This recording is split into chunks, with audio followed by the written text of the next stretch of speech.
What is up, my crafty friends? My name is Carrie and welcome back to my channel. Now, yesterday on my channel I asked on the community tab who wanted to see how I painted these galvanized buckets, and of course so many people said yes, so I decided to throw together this super quick tutorial and show you exactly how I did it because it's so super easy. And y'all, I didn't even put on any makeup or paint my nails or anything, so this is literally just thrown together, so I'm sorry.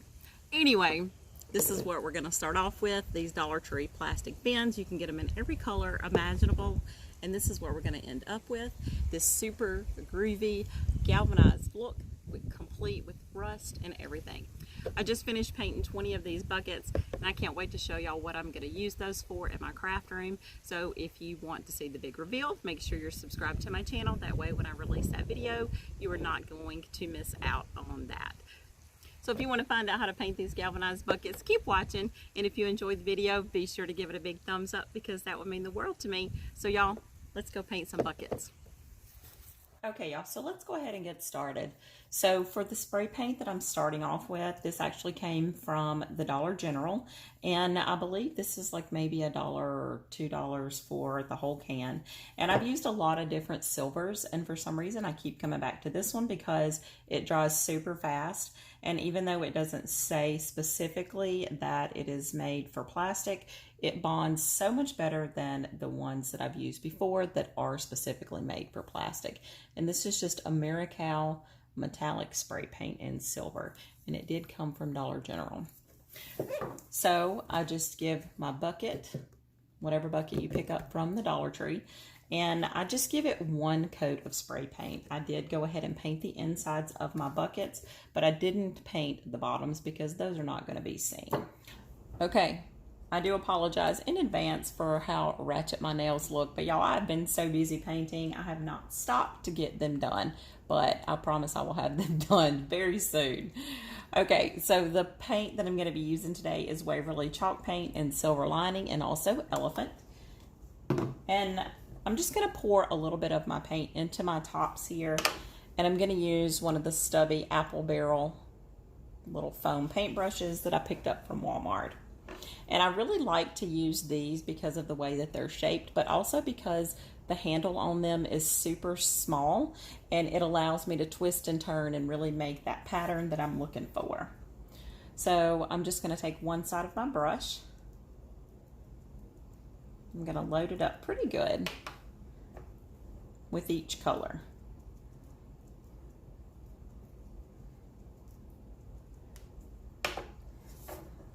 And now I'm just going to start dabbing. See how it makes almost like a triangle pattern? That's kind of the pattern that I'm going for.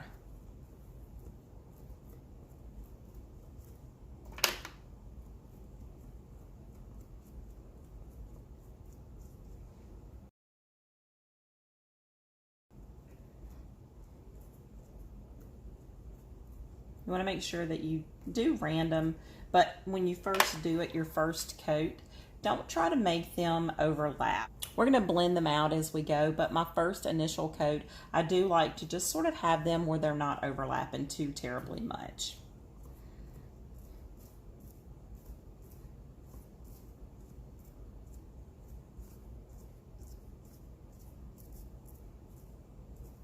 Okay, so now I'm going to put just a little bit more paint on my brush here.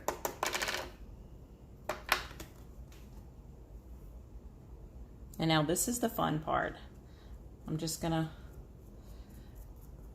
go in between the spaces first. And see how I'm just kind of moving my brush around back and forth from one side of the color to the other. That's why I like this little stubby brush. So I still want my triangles to show for now. And it's okay, you don't want them, I mean, you don't have to be super picky about it. But I do want to try to stay in between those at first.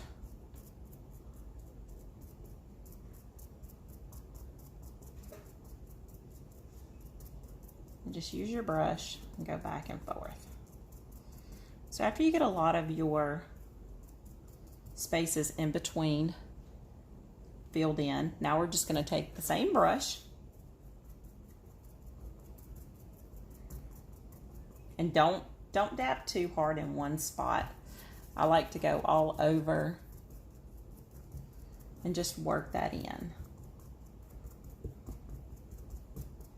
But you do want some of your triangles to show. I think that is really the key to this galvanized look, because all of the galvanized patterns that I've looked at, you can see that distinct triangle shape in a lot of it.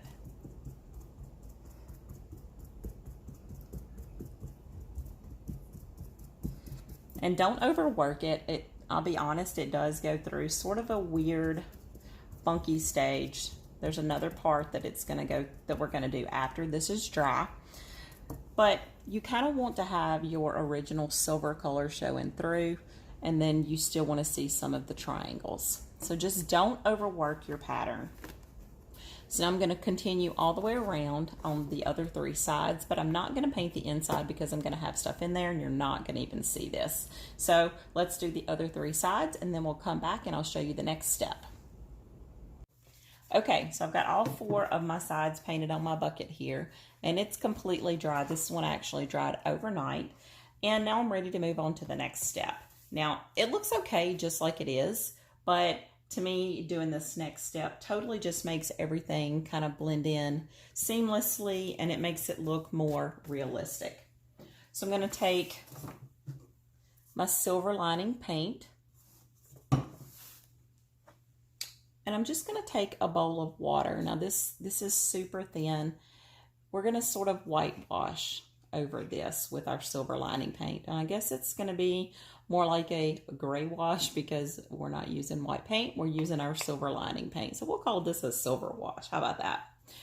And I'm just going to use another one of my little stubby paint brushes here. So there's about a 1-to-4 ratio of water to paint here. There's maybe 4 parts water and 1 part of my paint, but it's super runny, super thin. We're just going to give this a nice wash of color. I want most of my paint to be out of my brush, so I'm just going to take my paint and sort of squeeze it out on the side of my bowl here. When I push against my bowl, I should not see any paint coming out. So now I'm just going to take my brush and literally just wash over this.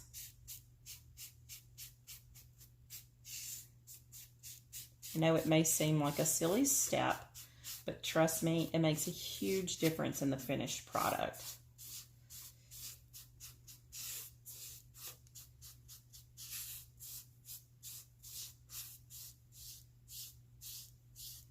And don't worry if you have some spots that still end up a little shiny.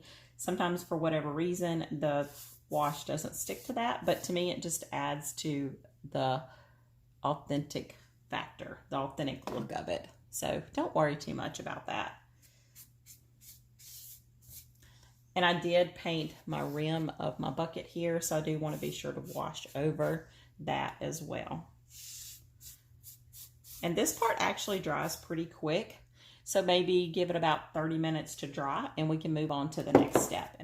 I'm going to repeat this process for the remaining 3 sides so that all 4 of our sides are washed with our silver lining wash.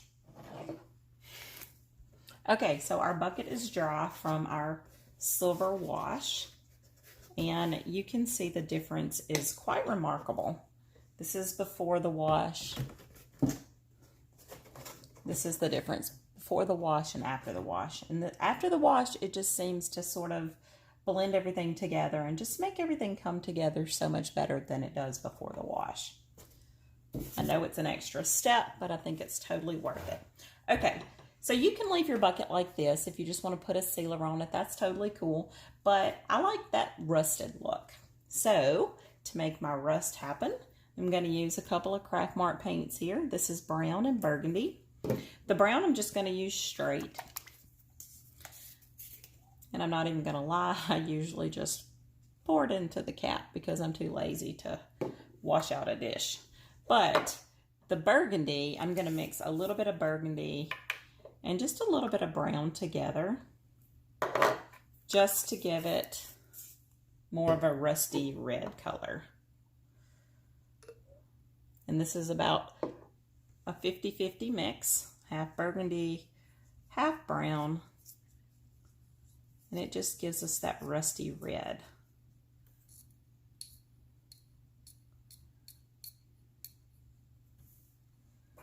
So these are going to be our 2 rust colors.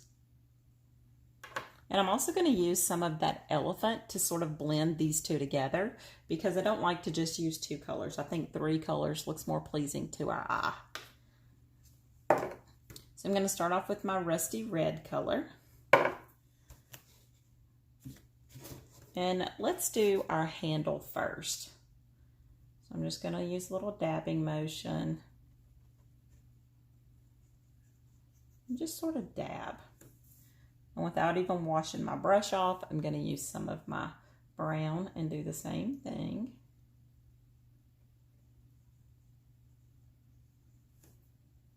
And then I'll put a little bit of the elephant gray in there.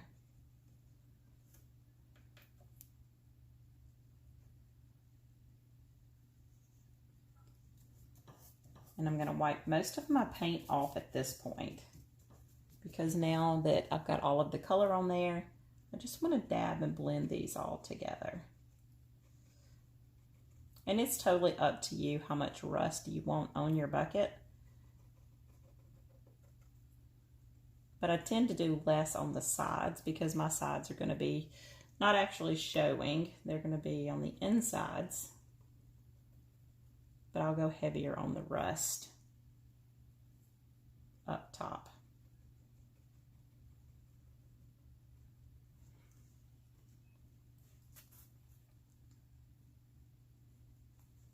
Okay, so now let's do the top part. And to do the top, I'm going to again start off with my rusty red that I mixed up. And I'm just going to very carelessly sweep this on here. I'm going to leave some of the gray showing from our wash. And then I'm also going to go back in with some of that elephant gray and just dab a little bit on there. I know y'all are probably going, what in heaven's name are you doing, girl? But just stay tuned. So let's get most of that paint off. And now we're going to take our brush, and the brush that I'm using is just sort of a medium round brush. And now we're just going to work this in. You don't want to work it in too much. You just want to blend all the colors together, but you still want to be able to distinguish the different colors. Don't blend them too much. And even if you want to leave some of the original bucket color exposed, that's cool too. Now, I also like to go underneath. Let me turn the bucket upside down so you can see. So I'm going to go underneath without even washing off my brush. I'm just going to rub some of this color in between there.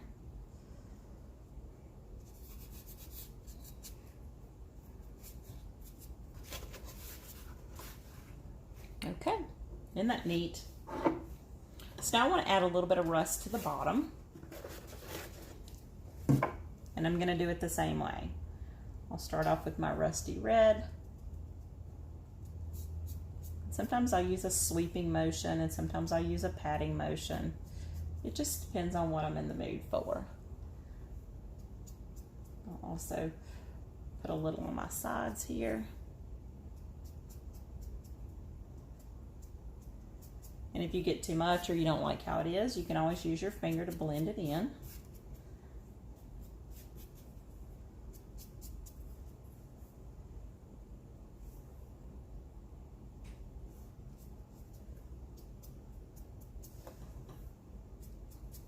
And once this all dries, it takes on a totally different look.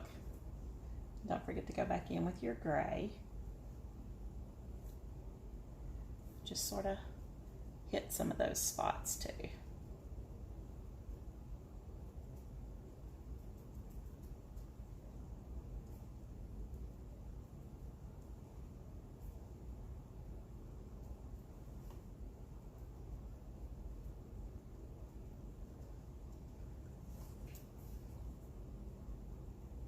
I do like to put a little bit more rust in my corners at the bottom because when it's sitting on my shelf, I want that to show through. So again, it's up to you as to how much rust you want, but feel free to have fun with it. Put a lot of rust or don't put any rust at all. It is totally your bucket and you can make it what you want it to be. And once your bucket is dry, there we go.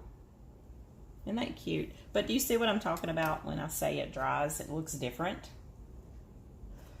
This one is dry and this one is still wet. And when it dries, it takes on a totally different look. So don't get freaked out when you see your paint wet because it totally looks so much better when it dries. So the very last thing that I want to do is to seal all of my buckets. Now to seal these, I'm just going to use some matte Mod Podge, and I'm probably not even going to seal the insides of my bucket because I'm not really worried about those, and I'm not sure if I'm going to have enough Mod Podge. But I am going to go and seal all of the outsides of my bucket, but I've got about 20 of these to do, so I'm probably going to water my Mod Podge down a little bit, and yeah, hopefully that is enough. Okay, 2 down, 18 more to go.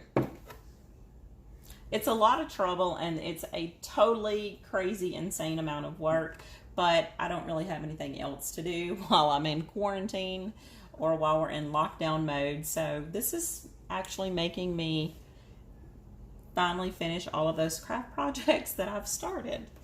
So yeah.